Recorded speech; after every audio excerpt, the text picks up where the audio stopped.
So, because we're moving on to the real reason, well, not the real reason, not the only reason, I know you guys love to listen to me proud, but we have a guest speaker that has got some great information that we want to share tonight. He's been our guest before a year or so ago, gave a good amount of information. He's going to give us some update. He told me some good news and some bad news. And I hope you'll welcome him kindly, Mr. Art Moore.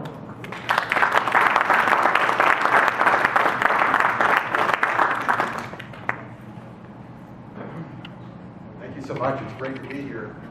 I thought I should first tell you what my regular job is.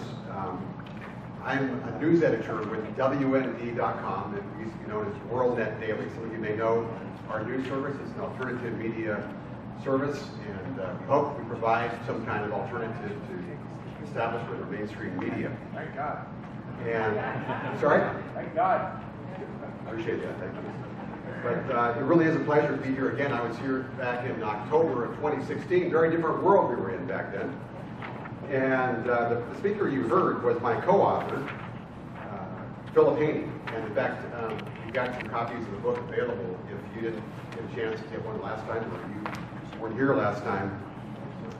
It's really Philip Haney's story of a DHS officer, a subject matter expert in Islam, who over the course of a decade, more than a decade, experienced firsthand the political correctness of the Obama administration, and actually even before that, the Bush administration.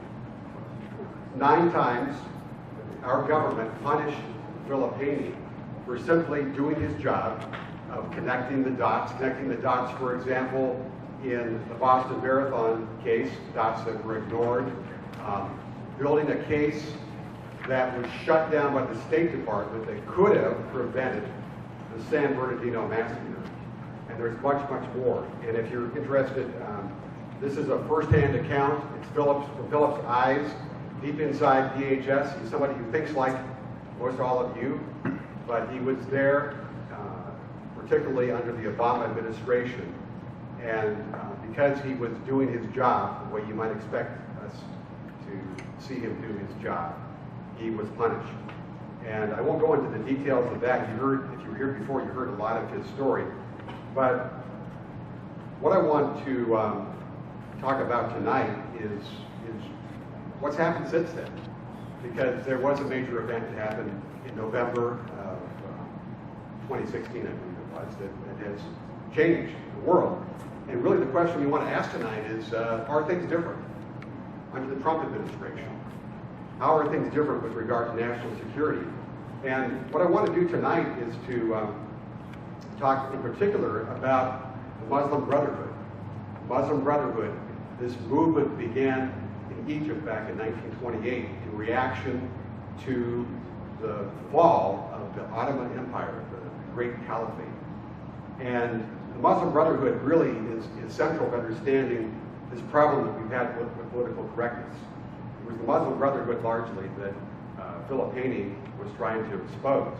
These groups in our country, fronts for the Muslim Brotherhood, that are actually here in our country, that he was trying to expose. And the remarkable thing is that much of the information that Philip gathered about this group, the different leaders, the different people that threatened our country, were literally erased in many cases. And so what I want to talk about is how have things changed from Obama to Trump. We have elected somebody who we believe has a better understanding of the Muslim Brotherhood and the threat that it brings to our country than Obama. But are things different? Are we draining the swamp? That's what we elected him to do, was to drain the swamp. Are we doing that? How's the swamp doing now? And I want to also just look more specifically at efforts to designate the Muslim Brotherhood as a terrorist organization. Where are we with that? Because that was a big promise that Trump made, is that we're going to do that. So where are we with that? So I want to start off with just a little bit of an overview of the Brotherhood itself. And as we go on tonight, I promise you I've got some good stories for you, some first-hand stories of my experience with groups like the Council on American Islamic Relations, which is in fact a front for the Brotherhood, and some other groups as well. But I want to start with making sure that we're clear on who the Muslim Brotherhood is. As I mentioned, formed in 1928, a response, a reaction to the demise of the caliphate at the end of World War I. But it's really interesting, if you just simply look at what the Brotherhood says about itself in public, it'll give you an idea of what they're about.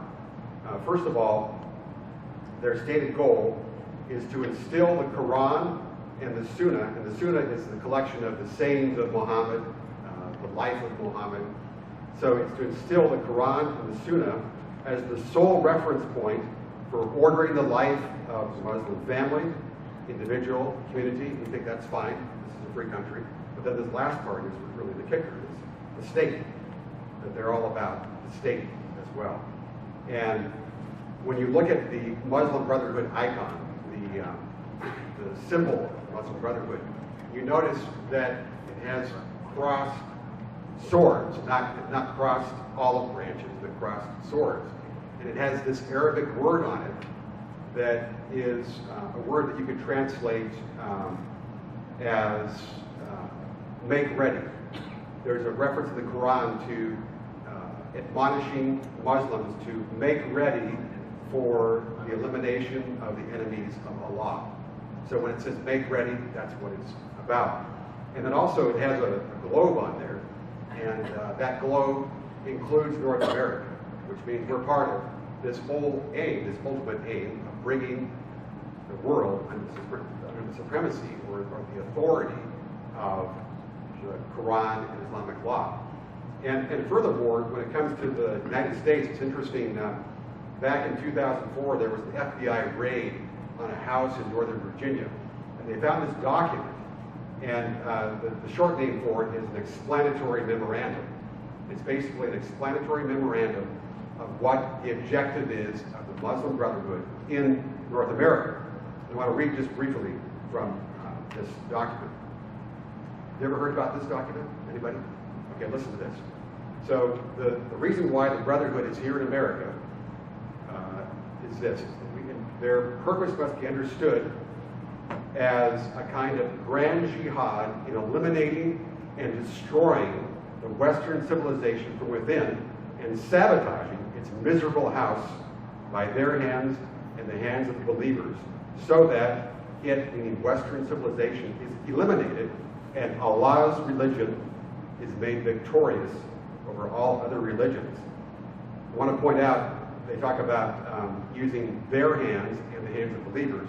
Their hands means people in our country who, Lenin talked about them as being useful people. You know what the other word is after that. But this is what is happening. This is what Philip Haney experienced in the Department of Homeland Security, is people in our country, because of their progressive ideology, being very useful for this overarching purpose of bringing about the authority of Islamic law in the Quran over our country. Now, one of the harsh realities that Philip exposes is that under the Obama administration, the DHS, the Department of Homeland Security, actually invited members of the Muslim Brotherhood, including the Council on American Islamic Relations, I'll talk a lot about them, to the table, literally to the table, to help form national security policy. So leaders of the Muslim Brotherhood that subscribe to this aim invited to help shape our policy. Well, I'll get into CARE a little bit later. You'll find it really fascinating, but I want to kind of give you a little bit of a chronology from where we were last time, with Philip and I here. About 18 months ago, Philip testified before Congress. I don't know if you're able to see that. You can actually go on YouTube and you can see video of his testimony before Congress. It was a committee chaired by Senator Ted Cruz, and the title of it was Willful Blindness, and the subtitle was something to do with, basically how we have been blind to the true threat that faces our country. And Philip testified of this great purge, he called it, of the Obama administration, by the Obama administration, of intelligence, of information about the Muslim Brotherhood. A lot of it that Philip himself had entered into the database that was actually eliminated, that was by orders from above eliminated. And so he testified about this in front of these senators, really in front of the whole world. It was televised. And then a couple of days later, the larger committee, of which Senator Cruz also is a member, brought DHS Secretary Jay Johnson, remember him, Jay Johnson, before that committee, and they're doing their regular oversight. It's making sure that he's held accountable. And Senator Cruz, thankfully, was on that committee, and so he got a chance to ask questions, and he said, Secretary Johnson, 2 days ago, we spoke, or we had Philip Haney here. He told about your agency purging this information, this vital information to keep our country secure. What do you think about that? And maybe you saw it. Jay Johnson said, well, I don't know anything about that, and I've never heard of Philip Haney, and I wouldn't know Philip Haney if he walked into the room. Well, the problem with that was that about 5 months before that hearing, he actually is on the record saying, oh yes, I know about this case of this Philip Haney, and I read this article that he wrote in The Hill, which is this Capitol Hill newspaper that everybody reads in Washington. So he clearly knew about it. There are other reasons to believe that he knew about it, because Philip Haney was on the Megyn Kelly show, which was widely watched, telling the same story.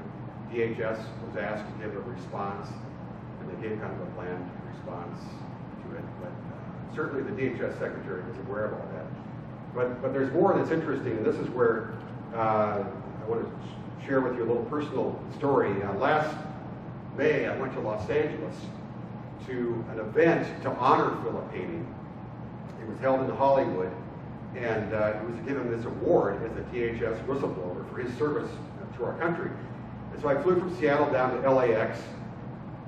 My flight was delayed. There were different delays, and you know, it's a crowded airport, but I found myself, because of all the delays, I was delayed for a particular reason, and then went out and down the escalator, and there was this big long corridor where it was a construction zone. It's all these construction walls, and I'm walking down this long corridor. There's only one other person with me, off just a little bit to my right and a little bit ahead of me, and I glance over at him and I think, oh, he looks kind of familiar. And so I quickened my pace a little bit. I come alongside him and I think, oh yeah. And so, you know, there's that moment where you think, should I say his name or not, or just go on? And so I said, Mr. Johnson. He turns his head. It is DHS Secretary Jay Johnson. So I introduced myself. I said, I'm Philip Haney's co-author, the author of See Something, Say Nothing. And so I said, you remember Philip Haney? Oh, yes, I do, as a matter of fact. And it was really funny because there was this moment where he just commented, he says, you know, it seems like we're the only people here in the airport. And so and it was really funny too, because he volunteered. He says, oh, did you see that exchange I had with Senator Cruz? Yes, I did see that, as a matter of fact.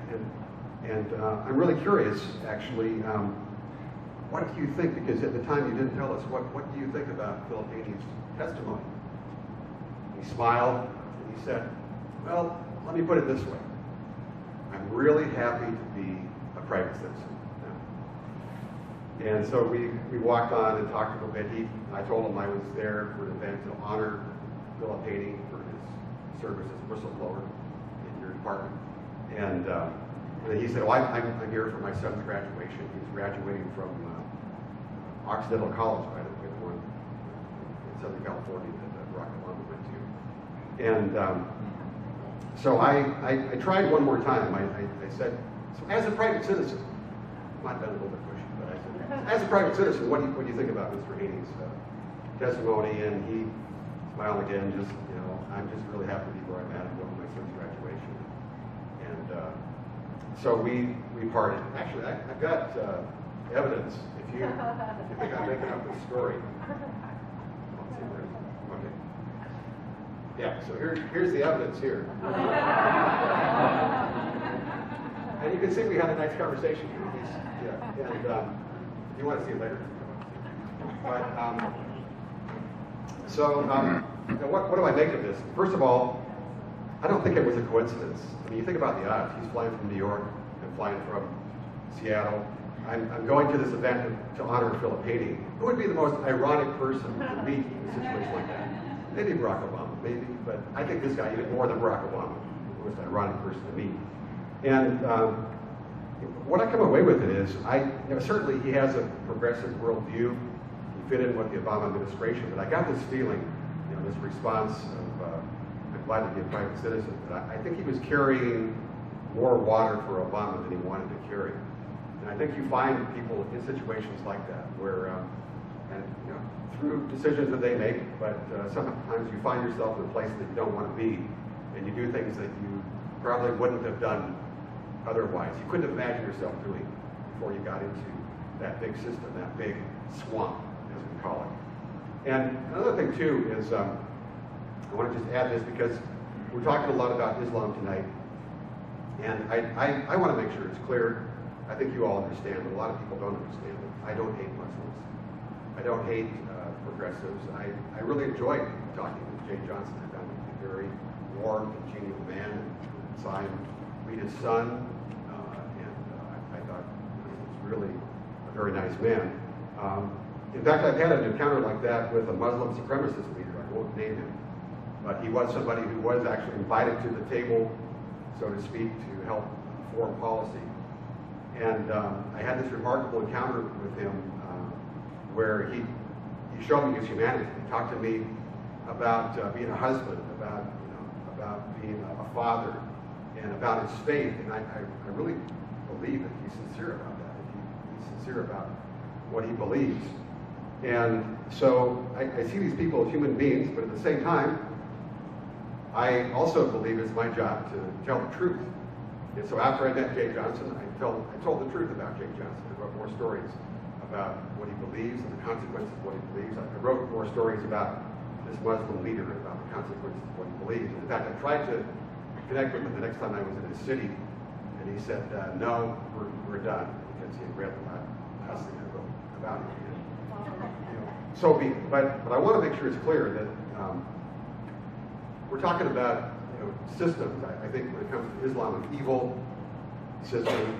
When we talk about progressive ideology, I think there are aspects of that you might use the same terminology to describe, because the consequences are great. In fact, if you think of a progressive ideology as a kind of cousin of socialism or communism, that's a very evil, deadly system. But in the midst of that system are people. And I'm a believer in God. I believe that people can be redeemed. And I believe that God calls us to love people.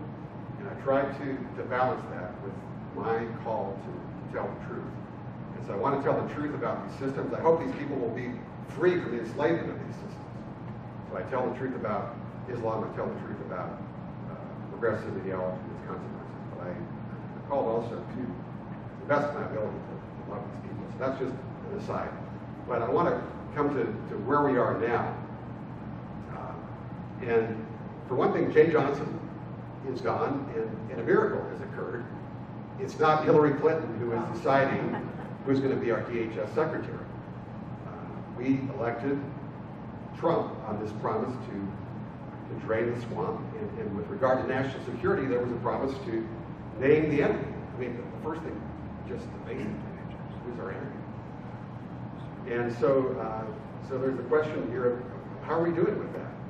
And as usual, there's good news and there's bad news. I'm going to give you the bad news first. You don't get a choice. I'll give you the bad news first. And the first thing is this whole principle that personnel is policy. The people that we pick to carry out our policy are really indicative of what we want our policy to be. And early on, wow, there were some great choices. Some people, maybe that you've heard of, Sebastian Gorka, K.T. McFarland, some other names you might not be aware of, but they were really important people that were chosen to carry out national security positions. Of course, early on, Michael Flynn was one of those people, but he suffered from some, I would say, self-inflicted wounds, unfortunately, but he did understand the threat. Unfortunately, he is gone now. But another one who's gone, who I know you haven't heard of, whatever you think about Steve Bannon, he, a former Navy officer, he understands the threat. If you listen to his program on Breitbart Radio over the years, you know he understands the threat, but he's gone. And along with that, along with this, you might call this little purge of people who understand the threat, is the rhetoric of people like the first DHS secretary. By the way, we didn't get a new one until just December, because the one was confirmed. But John Kelly, who's now the chief of staff, he was the DHS secretary before. John Kelly has said jihadis, Islamic jihadis, really are corrupting the whole concept of Islam as a religion. So it's a corruption of Islam, is what he has said. H.R. McMaster, who is the National Security Advisor, he's the person who took over from Michael Flynn. He has said that Muslims who commit terrorist acts are perverting their religion. He said the label radical Islamic terrorism is not a useful term to use because terrorists are un-Islamic, they're non-Islamic. Now, McMaster and Kelly have served our nation well, great generals, we commend them for that, but their understanding of the threat, unfortunately, is not lacking, it's just wrong. And that's been a problem, and that's been one of the reasons why some of these good people have been ousted. McMaster, by the way, before he joined the Trump administration, he was with a think tank in the UK that was funded by George Soros. And the entire purpose of that think tank was to persuade the American public that the Iran deal that Obama was cooking up was a great idea. McMaster himself, sadly, we're coming to this issue of the Muslim Brotherhood in this legislation. We're hoping it will designate the Muslim Brotherhood as a terrorist organization. McMaster has told Trump, don't do that. It's going to alienate the Muslim world. So there's that. This is bad news. But one thing that we're finding out before we get to the good news, it's kind of in between, is really some exposure that shows that Phil Haney was right. He was right about the depth of the malevolence of the Obama administration when it came to selling out our national security. And specifically this practice of shutting down law enforcement efforts that were underway. Just recently, we've learned about a couple of them from the Obama administration. You might have seen this in the news. There was this effort to shut down a law enforcement task force that we had that was going after Hezbollah. Hezbollah, we had heard, was Hezbollah, you have to know, is the Iranian terrorist proxy group. And they were running this drug smuggling ring. And because of the negotiations underway for this nuclear deal, the Obama administration shut it down. They let Hezbollah off the hook, basically. Another thing that came out just more recently was that the Israelis were going after the commander of the Quds Force, which is a designated terrorist organization. The Quds Force is this Iranian revolutionary force involved in terrorism.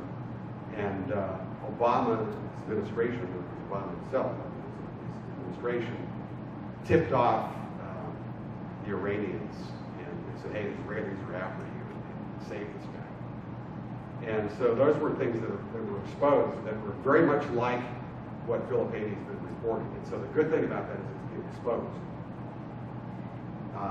Again, both these things under the delusion that we can negotiate an honest deal with a supremacist Islamic regime like Iran. But here's some of the hopeful things, real quickly, is now a lot of these problems are what we're calling now deep state problems. These bureaucrats that come from previous administrations that are entrenched, they're career bureaucrats. And so a lot of the reform is going to have to take place from within, and there have been some good things happening. Secretary Kelly himself, when he was secretary, he put out a memo that demanded enforcement of existing immigration law. Now that sounds kind of funny, like you have to demand that we enforce the law. kind of think that's what you're supposed to do if you're law enforcement. But you had to, in our case, put out a memo that says enforce the law. And that's resulted in things like ICE, maybe you've seen this recently in the news, doing these immigration raids on convenience stores. There's the crackdown in sanctuary cities and a lot more, but just basically more law enforcement overall. The other thing is, in the same memo, he said, we're no longer going to guarantee the privacy rights of foreign nationals. Now, think about that. What rights do foreign nationals have? We've been giving them rights, and this is at the center of a lot of the problems. I won't go into them all, but one thing you might remember is there was a Saudi national who became the first person of interest after the Boston Marathon bombing. All of a sudden, he's no longer a person of interest, and Secretary Napolitano says, oh, he never was. And I remember that story. But Philip actually was at the center of that. He provided the information that showed that this guy was an armed, dangerous terrorist. If you want to, the story you cannot believe. You can't make it up. But it's in the book. It's Philip's story firsthand of how he exposed this. And what we know for sure is this guy was an armed and dangerous terrorist. He was exposed in the suite. He may not have been directly involved in Boston, but he definitely was in our country to do us harm. And we didn't deport him, even though he was ordered to be deported, because of our relationship with Saudi Arabia. That's another story. But the point is that in this memo, we're now saying these foreign nationals don't have rights. They don't have privacy rights, which means actually now we can do things that might prevent a San Bernardino attack. You can look, for example, remember Tashfeen Malik was the wife who, she and her husband killed 14 people in San Bernardino. And now an investigator can look into some of her past, some of her social media communications, and not be written up or sent to prison on invasion of privacy charges. And so that's hopeful. Another thing is there was a recent Inspector General report that came out, and it said that ICE, this is our customs enforcement, had missed many opportunities to detain terrorists, essentially because they were handcuffed by political correctness. And so that's being exposed. That's a good thing. And just a few other things real quickly. Jeff Sessions, our AG, investigating this shutdown of the Hezbollah case, doing an investigation. The U.S. suspending aid to Pakistan. Trump talking about suspending aid to the Palestinians because the Palestinians, you may not know this, they pay salaries to terrorists. This is the Palestinian Authority. Okay? This is the government paying salaries to terrorists. And so Trump is saying, we get something like $600 million a year from Palestinian territory. So there's talk about shutting that down. And then major one, or huge one, is recognizing Jerusalem as the capital of Israel. And the interesting thing is that the Muslim Brotherhood and Hamas and just about every other Arab and Salafi jihadi group has condemned it. They called it essentially a de facto declaration of war against the Islamic world.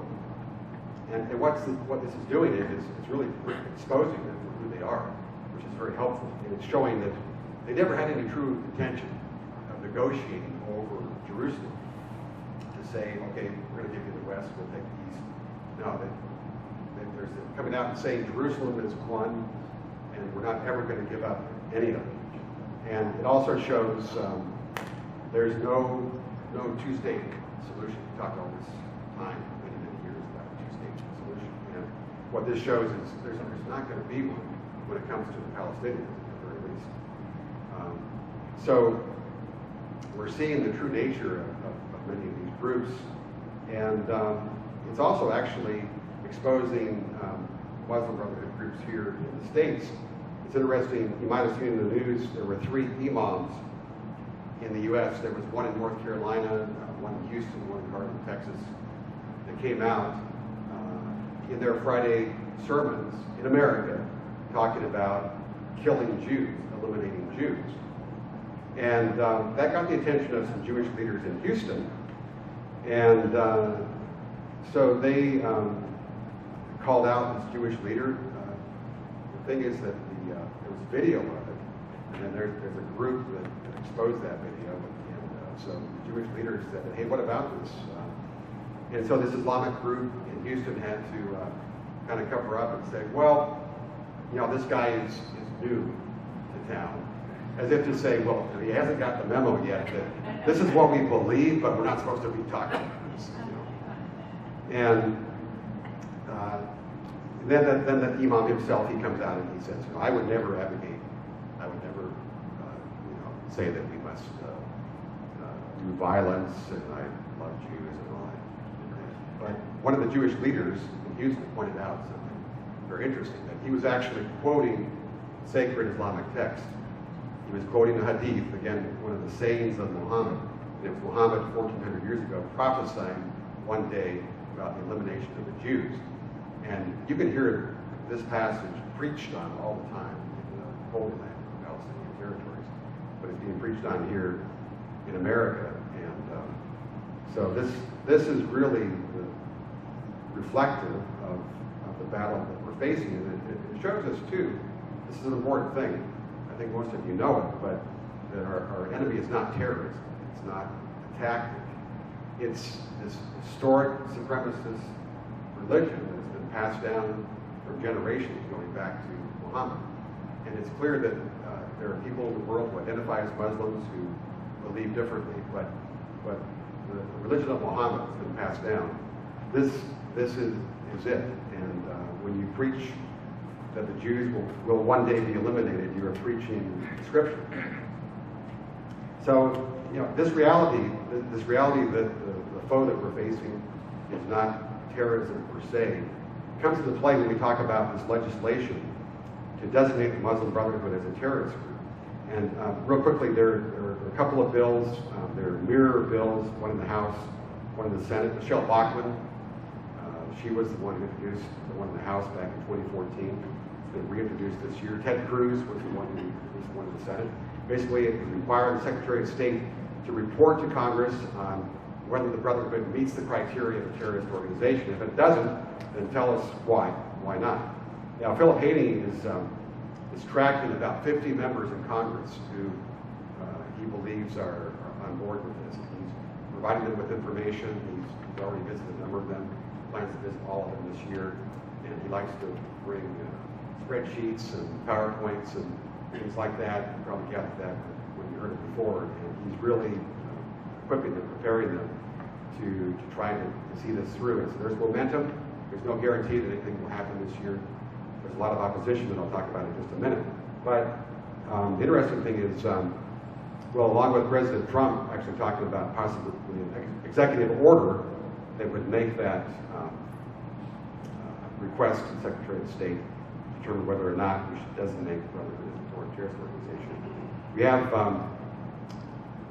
countries like Egypt, United Arab Emirates, even Saudi Arabia that want to see us designate the Brotherhood as a terrorist organization. So wrap your mind around that. Egypt actually has been giving the UK information. UK has been really concerned about this issue in their country.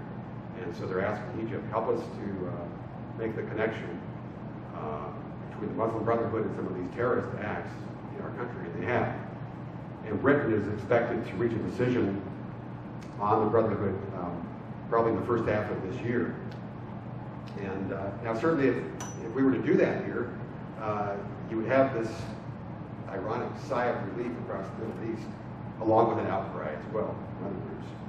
But there also would be an outcry here. And just briefly, the reason for that is because there are some who believe that we are using too broad of a brush to paint the Muslim Brotherhood, and that there are parts of the Muslim Brotherhood that are not violent, and they've eschewed violence. And here again, we're facing this problem of defining the threat really in terms of violence. But let's be clear about one thing. This nonsense that we hear that the Muslim Brotherhood itself has eschewed violence is simply not true. For one thing, the Palestinian branch of the Brotherhood is called Hamas. You've heard of Hamas. And that is a clear designated terrorist organization, Hamas. And but furthermore, the main theologian, the ideologue of the Muslim Brotherhood is a man named Sayyid Qutb. Just bear with me for a minute. Drill down just a little bit. But this guy Qutb, he actually was he was killed by, he was executed by the Egyptians back in 1966. But he is the one who is behind what they call the modern Takfiri theology, which says that violence, extreme violence, is permitted to bring about an Islamic State. And it's interesting, there was a report to the House of Commons. Again, the British were really concerned about this issue. And so they examined Qutb and they found that, yes, there are some Muslim Brotherhood leaders who have reinterpreted what he says, but they've never institutionally, reading from this report, they've never institutionally disowned him.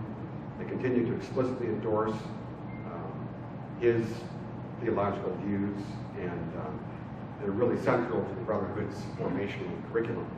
And it's really Qutb that is the theologian behind Al-Qaeda, which has emerged over the past couple of decades. Al-Qaeda is a spin-off of the Muslim Brotherhood.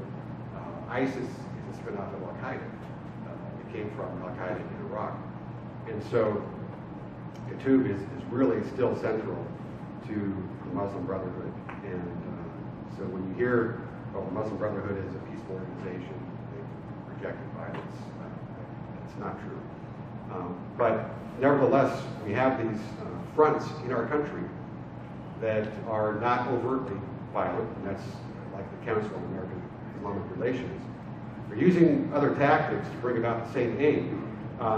CARE presents itself as a civil rights organization, but they're continually convincing authorities and private organizations that the rights of other Americans should be taken away. You might have heard just recently, they shamed an evangelical university in Tennessee into canceling an event of speakers, probably speakers that you'd like to have here someday, simply talking about the threat of Sharia, Islamic law in America. And CARE, their spokesman came out and said, these are all Islamophobes, and so the university just backed up, that we're not going to have any of this controversy. And this is the thing that CARE does all the time. But let me tell you about my experience with CARE to illustrate the problem that we face. I don't know if any of you have heard about Omar Ahmad, who was one of the founders of CARE. He gave a little speech to Muslims in the Bay Area back in about 1988, 1989. And this speech that he gave was recorded by a reporter and put in a couple of local newspapers. And what he said to this group of Muslims was that you are not here in America to assimilate, but to help bring about the assertion of the authority of the Quran and Islamic law over America. And so this little newspaper reported that, and an Islam expert you may have heard of, Daniel Pipes, he began to publicize this a little bit more and say, look, here's the leader of CARE saying this is what they're all about, just laying out his cards.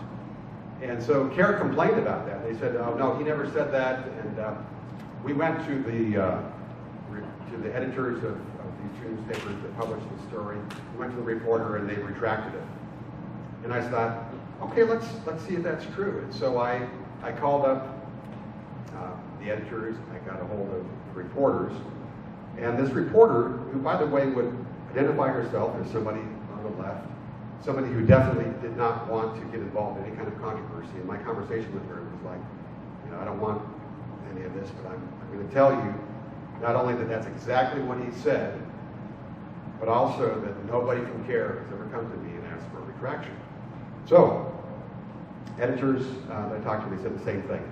And they furthermore said that this reporter was a top-notch reporter, standby reporting. So then I called up Ibrahim Hooper, the chief spokesman for CARE. And I said, you need to clear some things up for me. And he said, oh yeah, now we went to the editors of these papers, we went to this reporter, got a retraction. And I said, well, that's really interesting, Ibrahim, because just this morning I spoke with them and they said that you've done no such thing. There was silence, and kind of fumbling, and he called me an Islamophobe, which I kind of take as a badge of honor. And he hung up. About a minute later, he calls back and he says, I'd like to amend my statement and say, we are going to ask them for a retraction. Okay, fine. So now, fast forward 3 years later, there was this Islamic group in America, these people that came from East India. They see themselves as being peaceful Muslims. They don't like this idea of supremacism. So they were concerned about CARE and its leader making this supremacist statement. And so they went to CARE and they said, did he really say this? Oh no, he didn't. And we went to the editors, the reporter, and they retracted. And so I'm on the phone with this leader from India. So, oh yes, CARE told us this. And so they assured us everything is fine. I said, okay, well, let's check on this editors and reporter again. I go back, and it's the same thing. No, CARE has never come to us. And it's interesting, for that second story that I did, I got Omar Akhman on the phone, and we talked for quite a while. And it was just really fascinating because in the middle of the conversation, he says to me, I don't know why I'm even talking to you. But after that conversation, and I didn't even need that conversation. I mean, before that, just catching Ibrahim Hooper lying showed me that he did say that. But you can also go back to that first document that I quoted from about what the intent of the Muslim Brotherhood is in America, right? Their intent is they're supposed to be here to destroy Western civilization from within, replace it with the supremacy of Islamic law and Allah. And so that's exactly what he was telling these Muslims in America, this group of average Muslims, that this is what you're here for, is to assimilate, but to help bring about the ultimate authority of the Quran. And so it's interesting too that Hooper himself slipped up a couple of times. He actually told a newspaper reporter way back 20 years ago that I'd like to see America become an Islamic nation someday, but not through violence, through education. That's comforting. But and he's made other statements as well. But the thing about it is that this group is just one of many groups like there are many other groups that were formed by the Muslim Brotherhood, and they happen to be the mainstream groups. These are the main groups, and so it doesn't mean that most Muslims in this country would be supremacist Muslims, but the people who are their leaders, they come from Saudi Arabia, they come from Pakistan, they come from places that see these people in America as being actually part of a movement. There's this doctrine in Islam called Hijra. What it simply is about is bringing about the supremacy of Islam through immigration.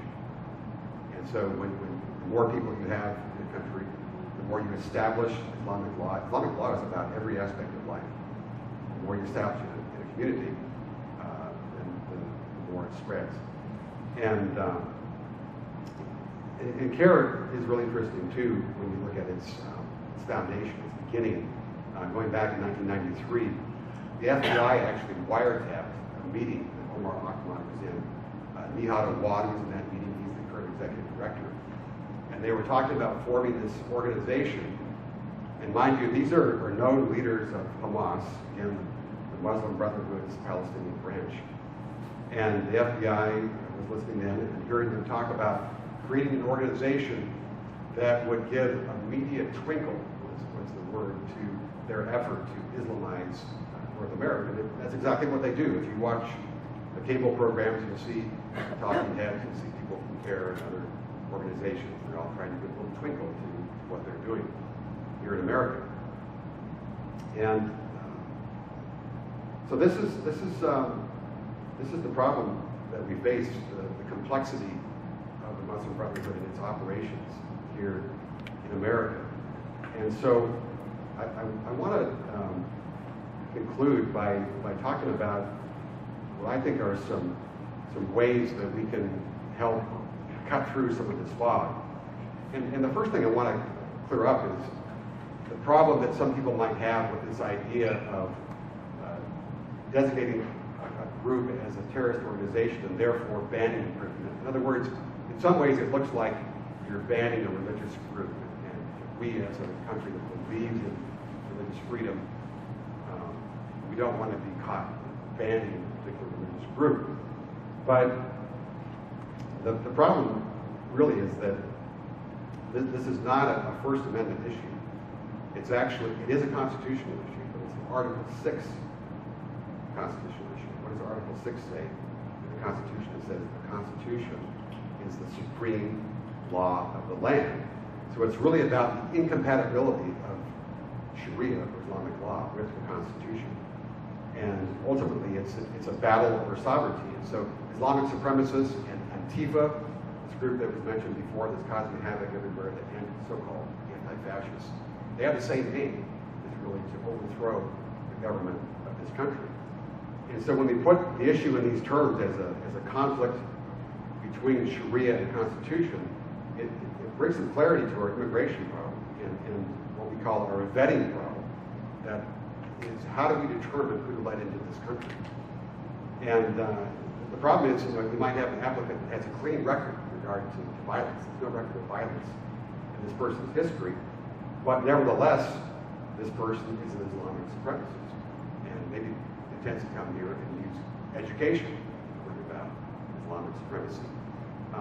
Very interesting, a British think tank just recently did this analysis of about 100 jihadis. They looked at biographies of about 100 jihadis from 41 countries, 49 different groups. They found 46% of them went to university. So you think about what you hear sometimes about these poor people that blow themselves up is because they're disenfranchised and they've got nothing else left in life. 46% jihadis went to university. Of these, 57% graduated with STEM degrees, that is, science, technology, engineering, medicine, mathematics. And that was double the number of jihadis that took Islamic studies. In other words, you're a frontline officer deciding whether to let somebody into this country, and you might think the people that went through Islamic studies might be more of a threat, but twice as many are engineers, scientists. And half of the jihadis that they studied came from non-violent Islamist movements. And so again, how do we vet these people?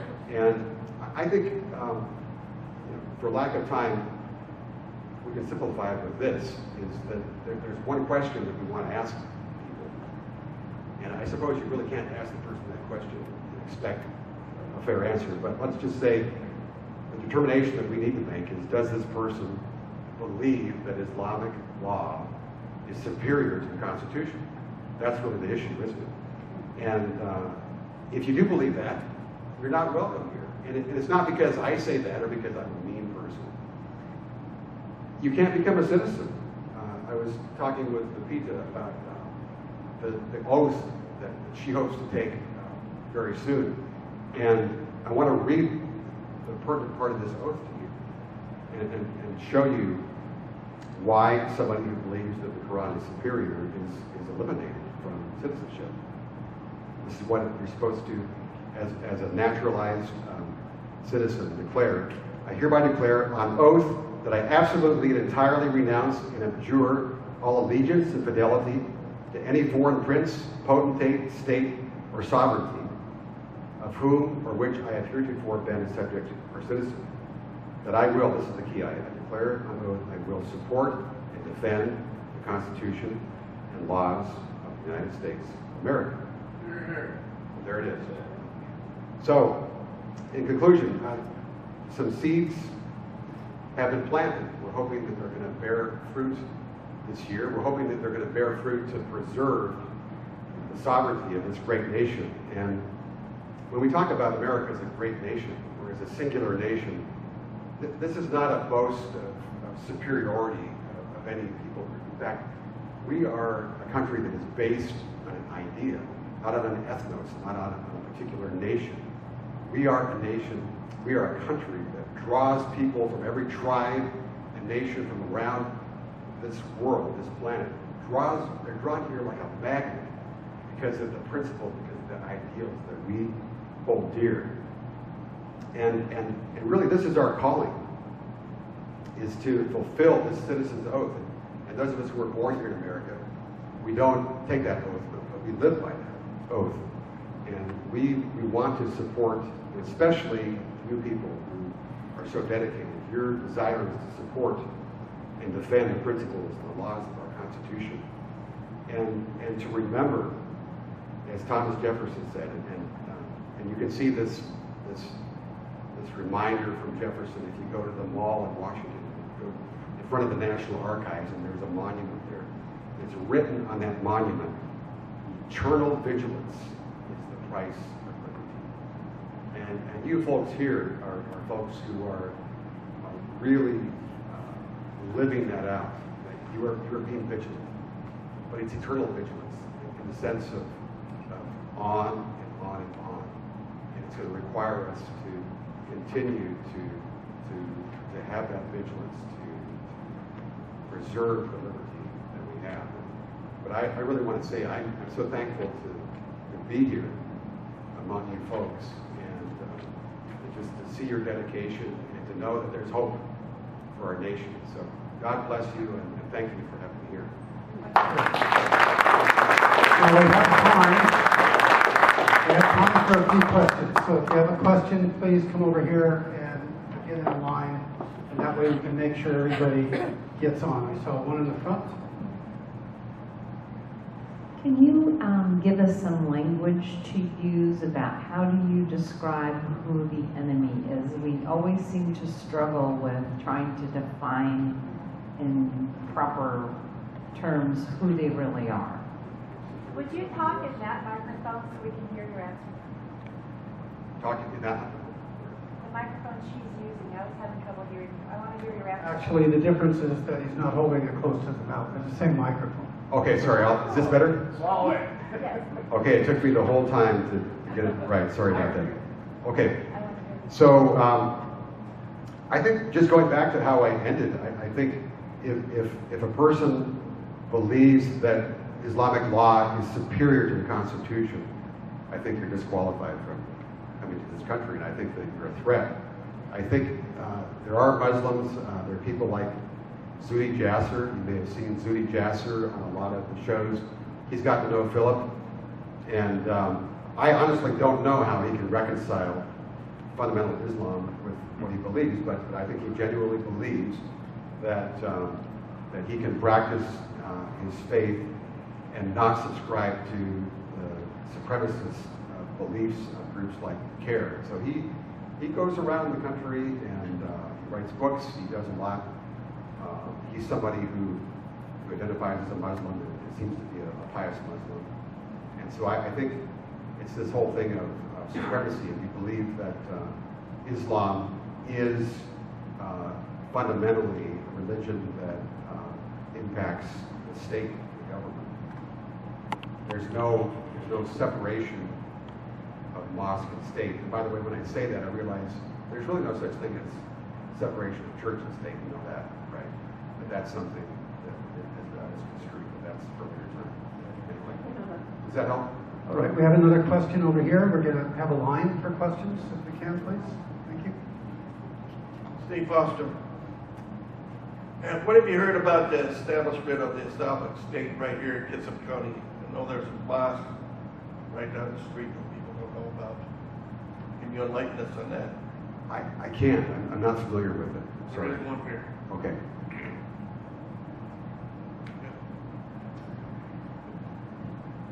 I know one thing that Muslim believe is that it's Speak up, okay please. for them to deceive the infidels.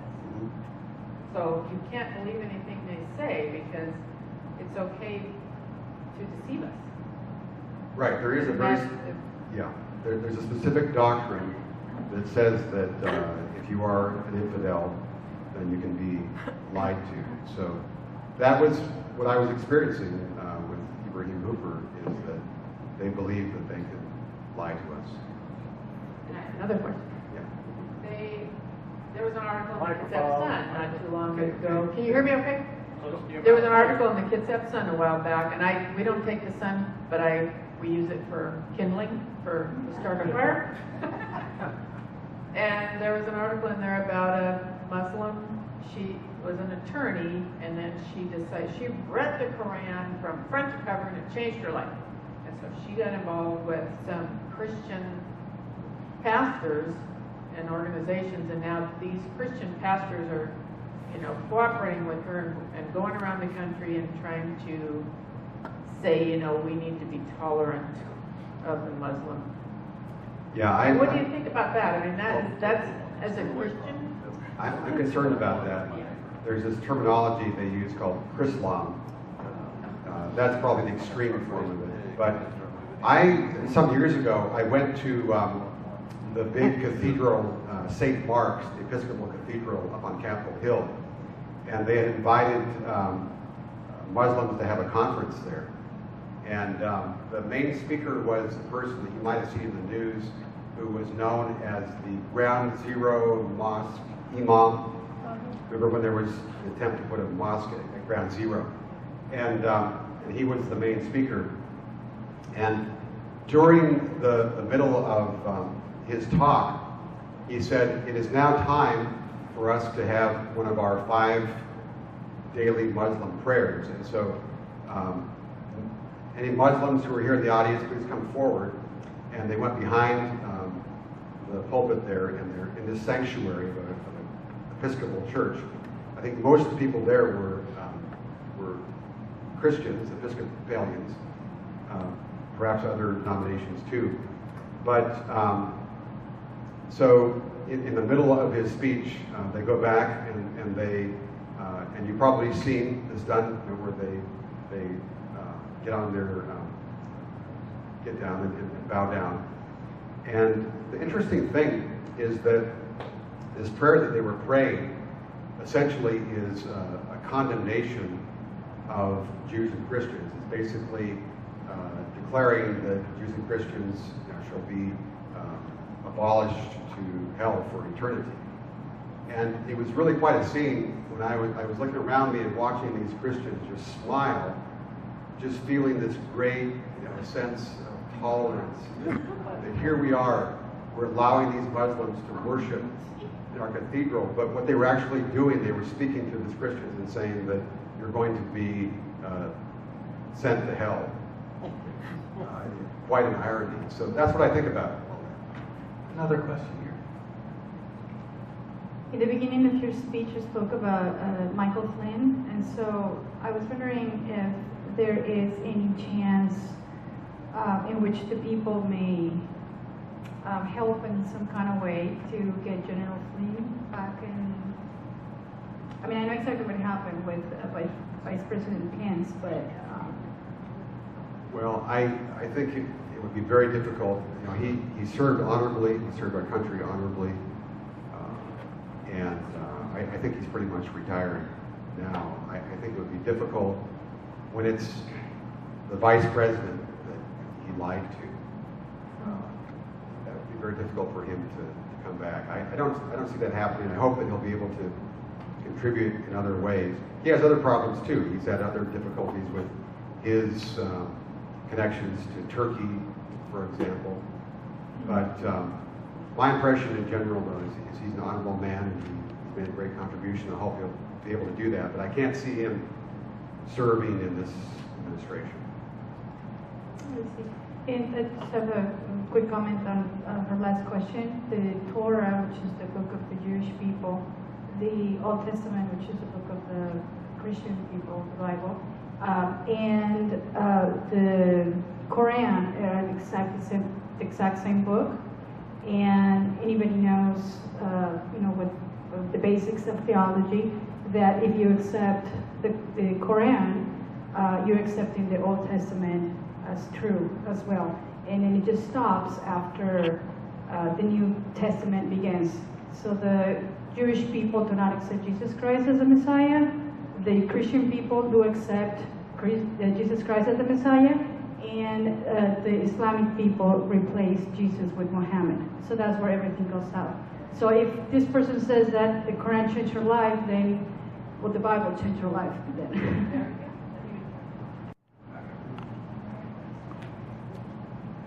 Thanks for coming, Art. My name is Mark Perez with the Pierce County Republican Party.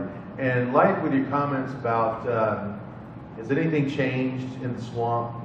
Part of what happened under Obama, as you know, these last 8 years, is we've let in hundreds of thousands of Muslims from East Africa and the Middle East, and some of them like us, but a lot of them don't. And my question is, and we're giving them everything. I mean, in Pierce County, we have a housing development called the Salashana. It was covered in national news. I mean, they live better than probably almost all of us. Most beautiful neighborhood you've seen.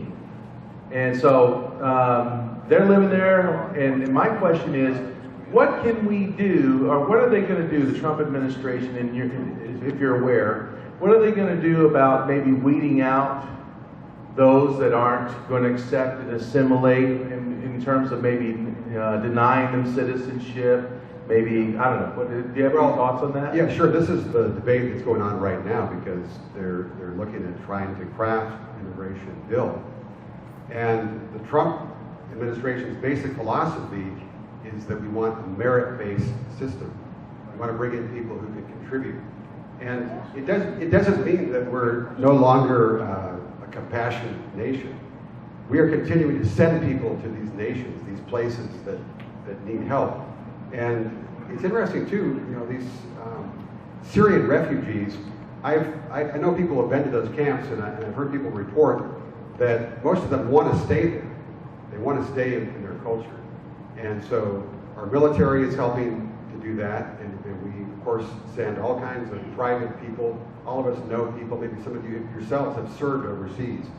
We're a compassionate nation, but when it comes to immigration, every other country in the world, I think, sees it this way, is that we want people who come here to contribute. So I think that's the basic philosophy that they're trying to form this new bill on. My name is Don Brown, and I was wondering if they're working through the public education system in any way. Oh yeah, absolutely. In fact, in San Diego, CARE was involved in a program that they called an anti-bullying program. And of course, CARE made it all about bullying Muslims. And you'll hear this from CARE all the time, that there's this horrible epidemic. Now, it is true. There are people that do things that are shameful against Muslims. But we're also finding out a lot of these incidents. In fact, just recently there was one, even today in the news, that came out. So many of them are actually fabricated to try to bring about, I think, a reaction, you know, against our people, and an excuse for groups like CARE to exist. They're constantly conjuring up a lot of these so-called hate crimes. But yeah, so in San Diego, fortunately, that was exposed, and CARE was kicked out of that program. But they've been involved in many different schools around the country. One more question. Okay, maybe a two-part question. Somewhat conspiracy. See if any of it, you know, is truth or lie. One is, do you see or notice, from your perspective, immigration of Islamists in the U.S.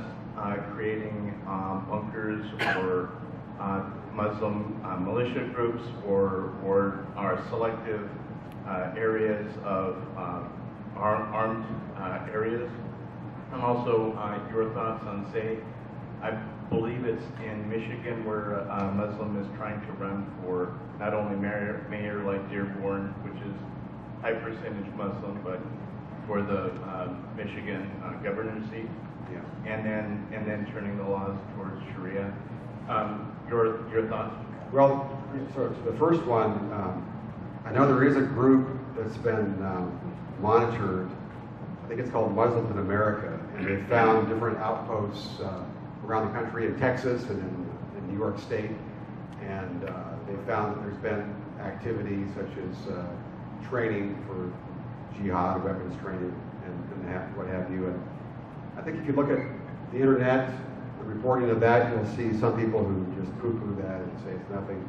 But I think there's a lot of evidence that this group, which was founded by a Pakistani jihadist, however you want to call him, a supremacist leader, they definitely have bad intentions. And the FBI, I think, has a lot of information on them. So I would say at the same time, though, that I don't see that as a huge threat at the moment. I think the bigger threat really is infiltrating the institutions of our nation, and what you're describing in the second question is probably a bigger problem.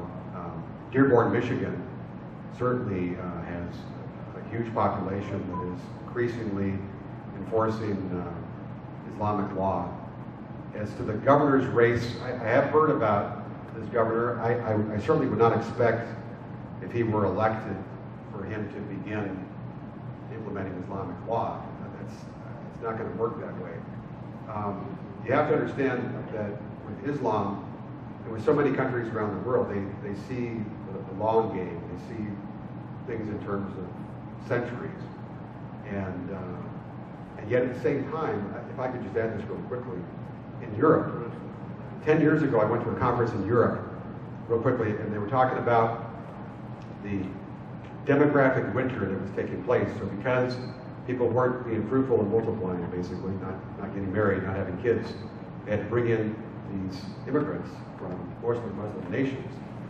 And at this conference, they were warning that this is going to change the culture.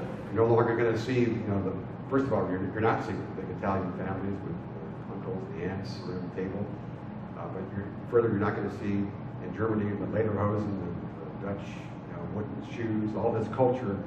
It's going to be gone. And 10 years ago, when that conference took place, there was a lot of prominent people that were part of it, but they were laughed at.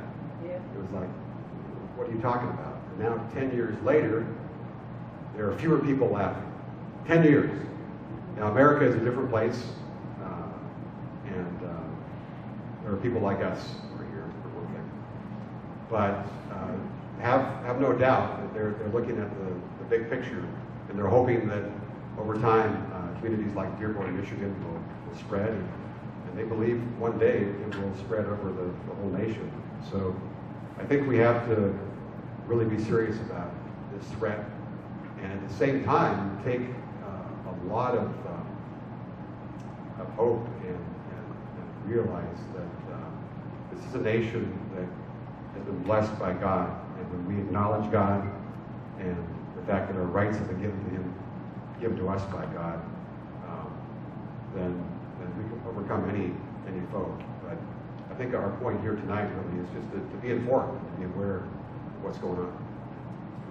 Ladies and gentlemen, Mr. Art Moore.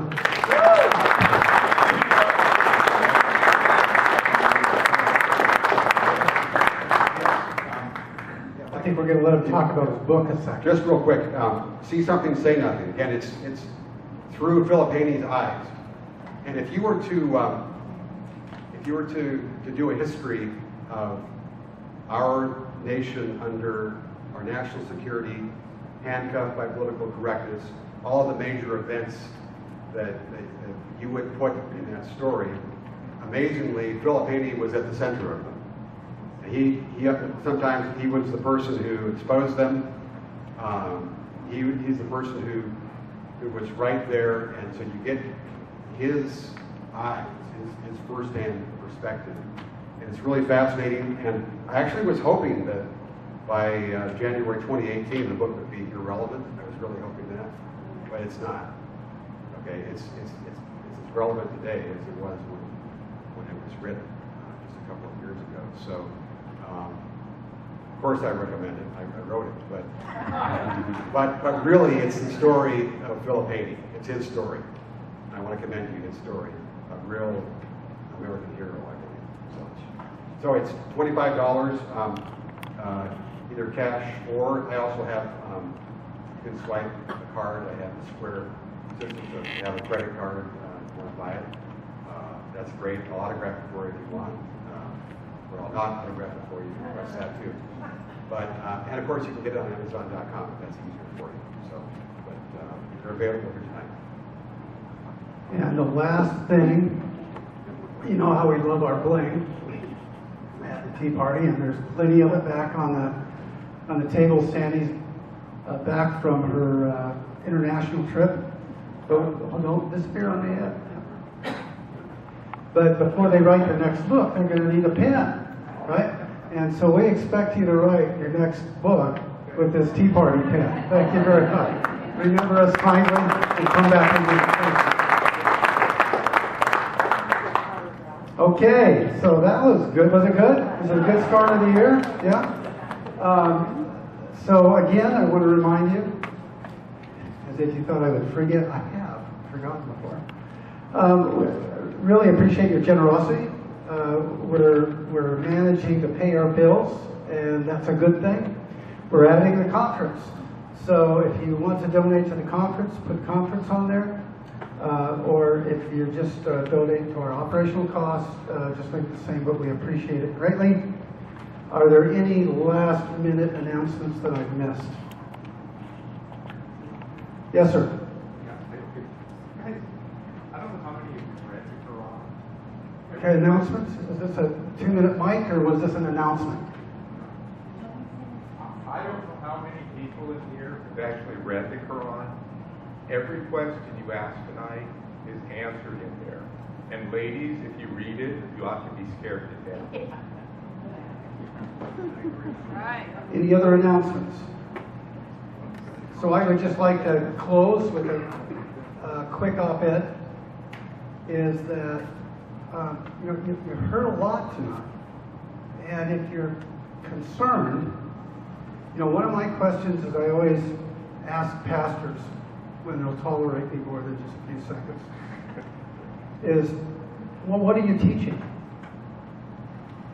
Are you teaching your members to vote? Because Christians don't vote for some reason. And so the math is clear. If you're not teaching and if you're not voting to protect your culture, something fills the void.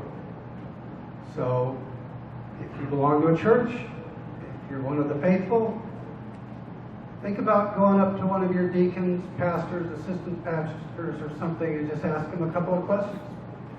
Are you voting? Are you teaching your people to vote? What are you teaching your congregation? Because if you're not protecting the culture, a few more generations, it just might all be gone, just by demographics. And, yes, ma'am? I have one thing, did they pass the amendment to take churches out of the tax? Oh, the rule, the Johnson, or the Jones. Does anybody know the status on that amendment? Art, you know the status of that? Something about the Johnson amendment? We'll do some research on that and come back with a report next meeting, or I'll put it in the newsletter. How's that? You mean But- the tax exemption? Yes. To my knowledge, they did pass it. There's all right for pastors to endorse candidates or, an idea that seems political. They don't.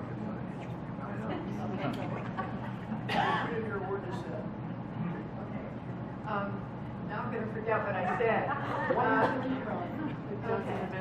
The Johnson Amendment is about